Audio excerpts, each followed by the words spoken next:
এই আমি কন্ট্ৰোলাৰটো এতিয়া খোলাৰ পিছত চাইছোঁ মানে এজন মেকাৰ দেখুৱাইছিল। মেকাৰৰ আপোনাৰ কি কৰিলে গোটেইখিনি ৱায়াৰ চয়াৰ খুলি পেলাই মানে চব আউল জল লগাই থৈ দিলে।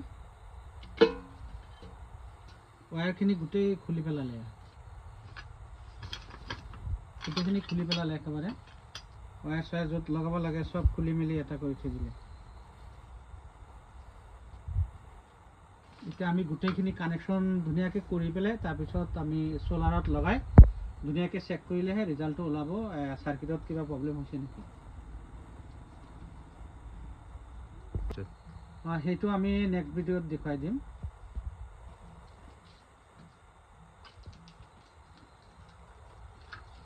সব কানেকশ্যন খুলি মেলি একেবাৰে আউটডোৰ লগাই থৈ দিছে।